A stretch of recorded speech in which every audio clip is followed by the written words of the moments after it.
Olá, sejam todos bem-vindos. Eu me chamo Ana Freire, sou psicóloga e este aqui é o nosso lugarzinho para falar sobre saúde mental, autocuidado e muitos outros assuntos. Eu estou pensando em fazer uma minissérie sobre terapia e este é o primeiro vídeo da série e o meu objetivo é alcançar dois públicos específicos. O primeiro grupo são aqueles que nunca fizeram terapia na vida, não sabem como é que funciona, gostaria de ter uma noção, uma familiaridade com a terapia, para saber se vale a pena, para saber se é o momento. Então, um dos meus públicos é esse. O segundo objetivo, o segundo público que eu quero alcançar é justamente aqueles que já estão no processo terapêutico, mas não sabem se tá legal, se tá na hora de trocar de psicólogo e, enfim, não tá gostando de como é que tá conduzindo a terapia, se tem algum problema com ele ou é com a própria terapia, então meio que de avaliar esses pontos, né? Então, tendo esses dois cenários, esses dois públicos em mente, eu pensei nessa minissérie para abordar alguns assuntos pertinentes sobre a terapia. E antes da gente começar, eu quero convidar você a se inscrever no canal, curtir e deixar um comentário no final deste vídeo, tá bom? Sinta-se à vontade para deixar sua contribuição. Então, você já viu pelo título do vídeo que a pergunta é: como é que funciona a terapia? Para explicar como é que funciona a terapia, a gente tem que levar em consideração um fator. A psicologia, ela não é uma coisa singular. Na verdade, ela é plural. A gente poderia chamar psicologias.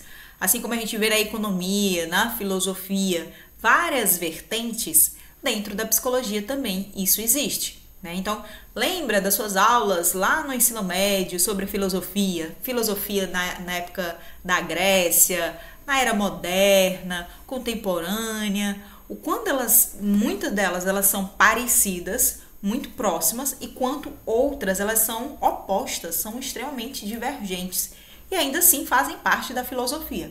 A mesma coisa na psicologia. Por isso que a gente vê tantas diferenças, né? Se você conversou com alguém que já fez terapia, né? Se você conversou com várias pessoas que fez terapia, ou se você já fez terapia com vários psicólogos, você consegue perceber essas diferenças. E é justamente por causa disso, porque existem as abordagens. E para cada abordagem existe um meio de conduzir o caso, de intervir em cada caso, de analisar o caso que está sendo estudado.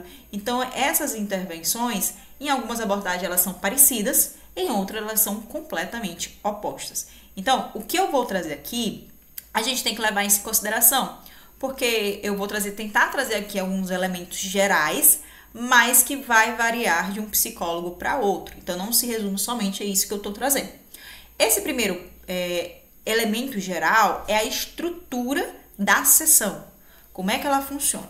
Geralmente é uma sessão de 50 minutos, que ou ela pode acontecer online ou ela pode acontecer presencial. E aí cada formato vai ter os seus desafios e as suas vantagens, né? Mas é muito importante se atentar a esse tempo, porque é comum, principalmente eu já vi relatos de colegas, de que agora me fugiu o nome, gente. Me fugiu mesmo. Enfim, dos planos de saúde, eles taxarem um tempo de 30 minutos.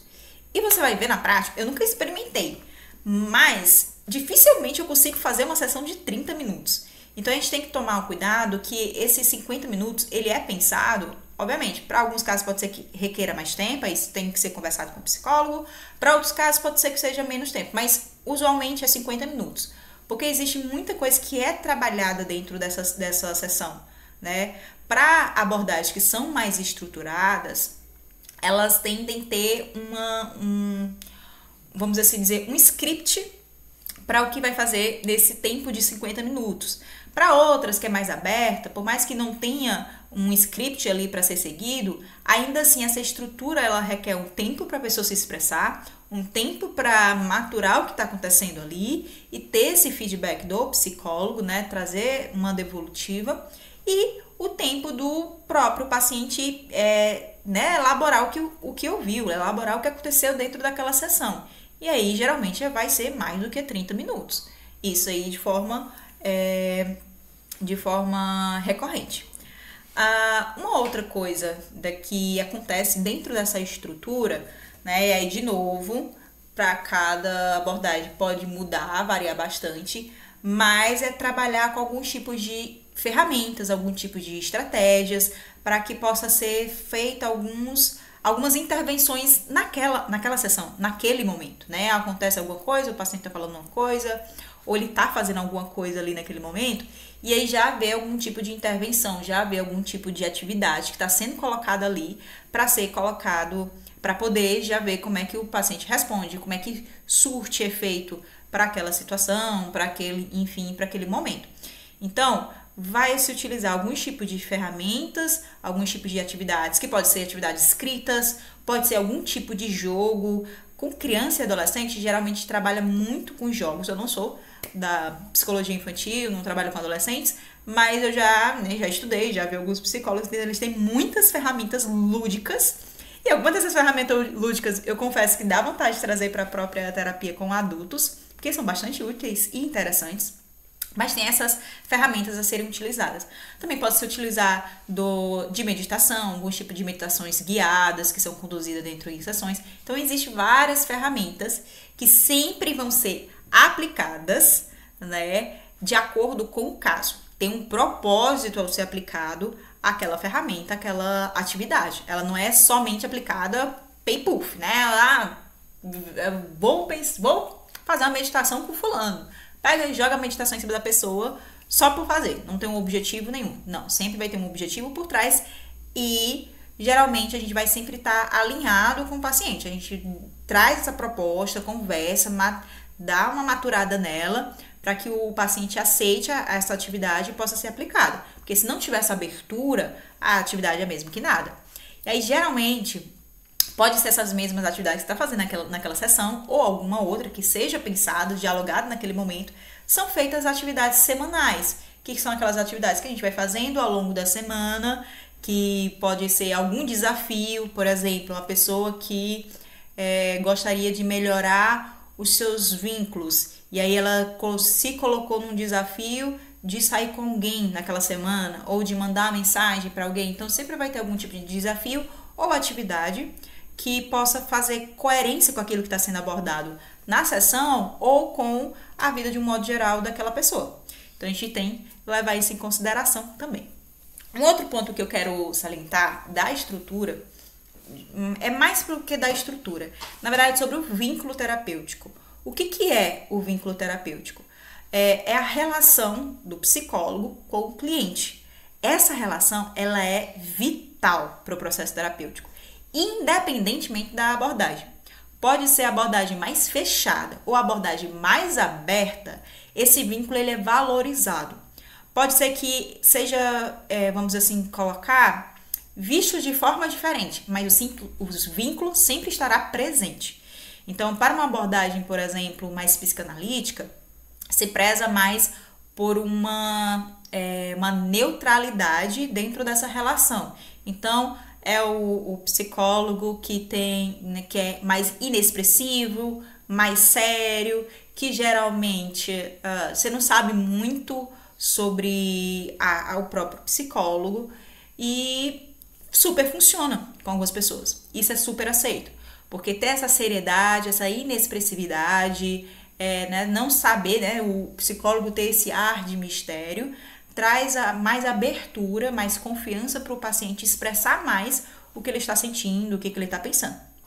Outras pessoas, né, lidam melhor com psicólogos que são mais expressivos, que trazem mais elementos da própria personalidade, que você de alguma forma sabe algo da pessoa, né? Não é uma pessoa que ela não é um robô, ela não é uma parede, né, que você tá lá se sentindo conectado. Eu sei que aquela pessoa ali é um ser humano, eu sei que ela erra, eu sei que ela falha. Tem pessoas que se sentem conectadas dessa forma. Então, trazer esse elemento da expressividade, da personalidade, isso é bastante positivo e isso ajuda na relação terapêutica. O importante é sempre o vínculo terapêutico, como é que isso vai beneficiar e como é que isso vai ajudar no processo da terapia. Se isso vai fazer com que o paciente se abra mais, né, porque lembre, a terapia é uma coisa que ninguém gosta, ninguém acha prazeroso. Tô sendo bem assim exagerada, mas o que eu quero focar é que é um espaço dedicado para você falar de algo muito doloroso para você, no momento que você está muito vulnerável, para uma pessoa que você não conhece. Então, é um espaço que esse vínculo ele é vital e que precisa ser fortalecido e precisa ser feito. E aí, só para deixar claro para vocês, isso não quer dizer que todo psicólogo que for mais expressivo, que for mais, que você saiba mais da vida dele, ele vai ser seu amigo, ele vai sair com você para ir para festa, para ir para algum rolezinho, ou ele vai participar dos seus círculos de amizade, dos seus círculos sociais. Não é isso, existem limites, tá? Existe a ética profissional, existe a responsabilidade profissional diante daquele caso. É sempre pensado o que, seja você mostrar algo mais sobre você ou esconder mais de você, vai falar sobre o vínculo terapêutico, que isso vai beneficiar na relação terapêutica, né? Então é sempre pensar nisso pra gente não achar que a pessoa se torna amiguinha do psicólogo, e não é bem assim, tá? Não é nesse sentido. Uma outra coisa importante do funcionamento da terapia é justamente isso que eu coloquei da ética profissional, né? Eu vou pegar esse gancho. A gente tem um código de ética que, infelizmente, às vezes eu vejo umas escorregadas dos colegas. Eu não sei se é falta de conhecimento ou é algum tipo de... sei que em toda profissão tem gente que é mau caráter mesmo, vai agir de forma antiética, mas algumas vezes a gente age por falta de conhecimento ou simplesmente por insegurança. Mas essa ética profissional não se refere somente ao sigilo principalmente. Você tem que saber do seu ambiente, do psicólogo. Aí eu vou falar lá no próximo vídeo sobre isso, mas você tem que ter essa noção do quanto esse profissional, ele não compartilha das suas informações, né? Isso é muito importante de você observar. Mas fora essa questão do sigilo, tem a questão da responsabilidade, do compromisso do psicólogo com o cliente, né? De ter as definições dos seus combinados, né? Geralmente tem um contrato terapêutico. Nesse contrato terapêutico tem tudo combinado, o que é responsabilidade do psicólogo, o que é responsabilidade do cliente, e aí estabelecer a questão do estudo do caso, né? De você ter uma estrutura ali, de pensar no caso, de se debruçar nas dificuldades que existem no caso, se fazer supervisão, intervisão, isso aqui já é uma parte mais eu falo para psicólogos mesmo, né? Do psicólogo ele ter ali um suporte para além do que se vê uma necessidade, né? Se vê que precisa desse suporte. Então é muito importante a gente pensar, levar em consideração, né, de ter essa noção de que existe uma estrutura física, mas uma estrutura profissional do psicólogo, da capacitação e da ética profissional. E aí, eu vou finalizar o vídeo com isso aqui. Eu acho muito importante aqui salientar dessa estrutura uma diferença entre o online e o presencial, né?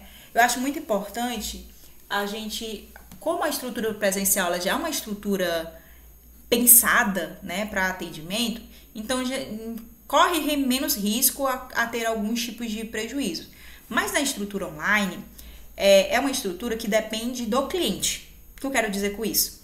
Você precisa de ter um espaço que seja reservado para você, né, que você possa estar ali falando sem ser interrompida toda hora, sem ter movimento ali, muito barulho te atrapalhando nessa comunicação com o seu psicólogo, mas que também seja um lugar seguro, né? Você não vai ficar, o único lugar que tenho para fazer terapia é no meio da praça, né? Num lugar onde eu vou me colocar em risco, onde eu vou me colocar numa situação de insegurança, então tem que levar isso em consideração. E também de uma estrutura que a comunicação seja efetiva. Então, a internet tá legal, dá para fazer uma videochamada, dá para usar fone de ouvido para facilitar mais o áudio, né, para ouvir bem o que o psicólogo está falando, para eu poder falar melhor para o psicólogo que eu estou dizendo. Então, pensar nessa estrutura online ela é pensada para o lado do psicólogo, mas para o lado do paciente ele tem que ter essa autonomia, né, de ter um espaço reservado, sigiloso, para ninguém estar te ouvindo, para você não ficar aquela coisa assim, ó, opa, será que tem alguém me ouvindo? Tem que prestar atenção e tudo mais, se tem alguém ali, né, na surdina, ou se colocar num local de risco, né, um local inseguro para você. Então, são pontos que acho importante trazer aqui dessa estrutura da terapia, trazer para quem não conhece, que tem curiosidade de saber, e avaliar, né? Será que funciona melhor presencial, online? O que eu preciso levar em consideração do online? O presencial ele já é pensado, né? O psicólogo ele já pensa na estrutura de uma forma que você já sinta à vontade quando chega lá, né? Quando é online, você tem que preparar o seu espaço. A desvantagem do presencial é que você tem que se deslocar, né? Você tem que se deslocar, você demora um tempo nesse deslocamento. Geralmente no online, eu atendo online, eu gosto do online, mas atendo também presencial. Mas o online tem essa vantagem de você estar em casa, de você, enfim, ter a sua estrutura, o seu aconchego do lar nesses momentos. Então é isso, queria só trazer essas ponderações. No próximo vídeo, vou continuar falando sobre isso. Se eu tiver passado alguma coisa, coloque nos comentários que vai ser muito pertinente para a nossa conversa, tá bom? E é isso, até mais, nos vemos no próximo vídeo.